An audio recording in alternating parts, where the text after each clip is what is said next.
Hey guys, today I'm checking out UK versus UK. UK versus UK. UK versus USA bacon. Why are they so different? I'm getting this one from Girl Gone London. The link will be in the description below. Please go over and show her some love. If you're new here, welcome. Don't forget to hit the like and hit the subscribe. To all my regular schmeglers, you know, don't it? Let's get into this video. Here we go right about now. Hi, and welcome back to the Girl Gone London channel. If you're new here, my name is Kaylin. I'm a dual UK and US citizen. And yes, people keep making fun of me for how I say dual, but unfortunately, that's just how I say it. Today, we're uncovering differences between bacon in the UK and the USA. Okay. Now, this is a difference that is immediately obvious to every British person who's ever been to America and every American who's ever been to the UK.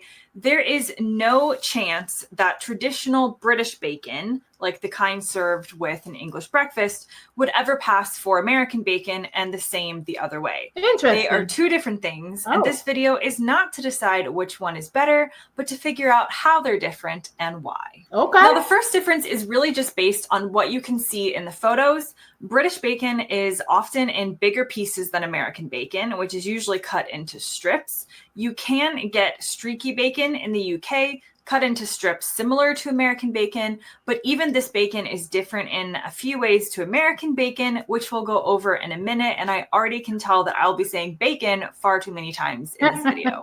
Now, the biggest difference really is that British bacon is back bacon. It's cut from the loin of the pig like a pork tenderloin. American bacon, however, comes from the pork belly. So American bacon has a lot more fat than the leaner cut of British bacon. Side note, Americans actually call our version of British bacon Canadian bacon, and we do use it in a few dishes like with Eggs Benedict. However, typically when Americans are referring to bacon, they're talking about this kind of bacon. So British bacon is going to have some chew to it. You can cut it up with a fork and knife usually, and sometimes if it's not cooked for a long time, it can be, for lack of a better word, I would describe it as like floppy. It's got a lot more actual meat on it though, rather than the mostly just like fat strips of American bacon. Okay. So, like you say, it came from the loin, so it has meat to it. It's not mainly fat, like belly fat, like whereas in when you do the American bacon, it's crunchy when you heat it up, but cook it. But then with the British, that's not the case. They can use a knife and fork and cut it. Okay, now interested. American bacon is almost always cooked until crispy. Yes. So much so that you can usually snap it in half. Some people prefer extra crispy, which essentially means it will shatter into a million pieces the second that you bite into it. You'll see a lot of complaints about this from the Brits, saying things like meat shouldn't be crunchy and the bacon in the US is grim, just vile. But the criticism also goes the other way, with Americans saying things like most Americans are disappointed by British style bacon, and also English bacon isn't what we would consider bacon. And actually, they're not technically wrong. The USDA, the US Department of Agriculture, in all of their infinite bacon power, has declared that the word bacon in the USA only refers to the cured belly of a swine. If the bacon is made from other parts of a pig, it has to be labeled like that, such as pork shoulder bacon. But something to just be called bacon on the packaging, you're always going to be getting pork belly by default. You can find back bacon in the US, but technically it is not considered bacon. Now let's go back to why I think there's... That is interesting. So if it's not the pork belly, you know, consider bacon, because it don't have that extra fat, I guess, or when you cook it, it don't have that extra crunch. I didn't even notice that if a different part, you have to talk. You have to say exactly where it is from, back, shoulder, back. Are you serious?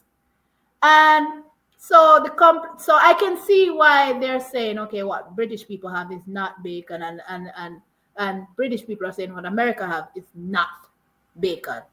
Because potato, because one country is used to one thing and another country is used to. But I always hear people that if you haven't had bacon, you haven't had anything. Who knows?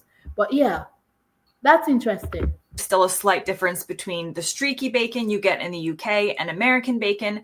Technically, these do come from the same cut of the pig, but I have noticed, and this post backs me up on this, that there is still a difference in texture between streaky bacon in the UK and American bacon.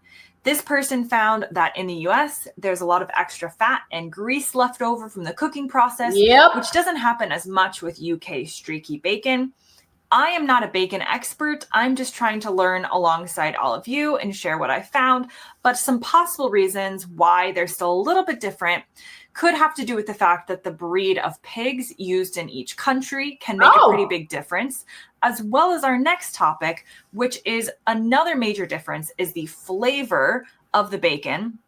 It doesn't just come from the different cuts of the meat, but in the US, bacon is by default always smoked, usually with hickory wood, though sometimes apple wood. But in the UK, this isn't necessarily the default, though you can buy smoked bacon. And so this is going to affect the flavor as well. Now, let's try and answer the why of the bacon cuts and how each country went their own separate ways, as well as a little bacon history for your day. Okay. In the UK, there actually used to be a class divide between using back bacon and streaky bacon. Before the Second World War, streaky bacon was often all that the working class could afford and was more popular. Back bacon was more expensive, harder to source, and thus preferred by the middle class as sort of a class system thing where, you know, if you can afford the more expensive thing, then you want to be seen as having the more expensive thing. Got it. In the 60s and 70s, back bacon gained a sort of privilege over streaky bacon and became the default for most classes. This was mostly due to the Danish pork production, which helped back bacon become more affordable and accessible to everybody. So streaky bacon at this point becomes relegated to being used for things like pigs in blankets or wrapping up joints for roasting, as opposed to the bacon that somebody would choose to have as their main source of bacon meat. Now, one of the most interesting theories I've read regarding American love for the belly bacon is that it may have something to do with culture. There are large numbers of German and Italian immigrants in the USA, and their own versions of bacon back home also come from the belly, meaning that overall, belly bacon would be preferred by more people and develop more of a cultural significance in the US than it would in the UK. That makes sense. That makes sense right there. Cultural differences merging together. That's the reason why you have the belly bacon taking over in more countries than the loin bacon or the back bacon. And I can see what she's saying. The stringy plus the loin bacon it was a thicker cut, and the higher class get that. And then it kind of dwindled down to where it was affordable because they were getting meat from elsewhere, so they could keep up with it. So it was now open to all class of people in the UK. This is interesting. I never thought I'd sit here learning about the difference between UK bacon versus USA bacon. Not in a million years. This is further cemented by the fact that bacon was popularized in the US by a German, Oscar Mayer, who moved to America at age 14 and eventually received a patent in 1924 for America's first pre-sliced packaged bacon. Look at now that. Let's talk about how we eat bacon. Because of the different cuts of bacon, it's eaten in both countries in different ways. Sometimes. Now, it's mostly considered a breakfast item in both countries. An important part of the classic breakfast plate, which looks like this in the UK and looks like this in the US. Americans definitely have bacon as a side dish for breakfast. Bacon and eggs are very popular. You might have bacon and waffles or bacon and pancakes. Bacon is also an important part of a full English breakfast for many people, and it's served as a side. Then you've got the sandwich variety. In the UK, a bacon sandwich is definitely a thing, which is basically a piece of bacon in between bread on a roll or bun, typically with not much else. Because it's a chewier cut of meat and there's just more meat to it, It doesn't need much more within the sandwich to be classed as a full sandwich. In the US, if we just added our version of bacon to a sandwich, it would be a little bit disappointing because it is so crunchy and so flat. So we do add bacon to things like breakfast sandwiches, but we're going to add more in addition. So it's usually like a bacon, egg, and cheese sandwich. Or, of course, we would add it to something like a BLT sandwich, a bacon, lettuce, and tomato sandwich. So both countries do have bacon within sandwiches, just in slightly different ways. The other difference with how bacon is consumed is that because American bacon is easily crumbled and cracked and broken apart, we use it as a topping a lot. So maybe you have macaroni and cheese with bacon on top, or baked beans often have bacon bits in them. Bacon bits are also a popular topping on a baked potato in the US. British bacon doesn't crumble or break apart like that, which explains why it's not really used in the same way when we're talking about the traditional cut of like British back bacon. But then, of course, America has to get weird and has so many strange ways of consuming bacon in various restaurants across the US, like bacon on a stick, bacon cocktails, bacon ice cream, and the infamous Wendy's Baconator. Side note, while researching this, one of the people also ask questions on Google when looking up the Wendy's Baconator was, is Wendy's Baconator healthy? I mean, hello? Just look at it. Who is looking that up? Someone send them help and like maybe a nutritionist. Now, I tried to figure out which country eats more bacon, but in the absence of any statistics that I could find, I can assure you that both countries do love bacon. In 2018, a study was done in the UK that shows that when asked what food people would eat happily on a daily basis, if there were no consequences, bacon came in the top 3 along with pizza and pasta. Similar polls in the US show that bacon is the favorite food for 20% of the population out of all the food, and 16% say they can't live without it, which seems a little bit of an exaggeration, but Americans aren't known for their subtlety, so there you go. This brings me to the end of this video. What type of bacon do you prefer? Comment below and let me know if you've tried both types. Thanks so much for watching, and I'll see you next time. Bye. That was an interesting video, I might add, because I never thought, like I said, for a second, I would sit here and be watching and learning about the differences between bacon between the UK and the USA.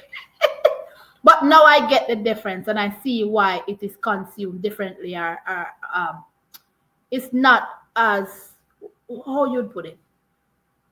I can see why the two countries think one country's bacon is not bacon and the other one say, because as for the UK, it's thicker, it's chewier, it's more meatier. The US is flat, thin, and crunchy. One is belly, one is loin. I've never had pork bacon. The only bacon I've ever had is turkey bacon, and I don't like it. But I realize people here in the US will put bacon on every and anything. It's something I don't understand why, but to each his own. Very interesting video. Bacon. My kids like bacon. I will say that. They do like it. Jude don't like it when it's too crunchy. The other 4 kids will take it extra crunchy. So there you have it. It's the Island Girl and I'm running out of here. Don't forget to go in the comment section. Tell me what you'd like me to check out next. Your girl got you. Be good, be kind, be safe out there. And I'll catch you guys in another one. Bye.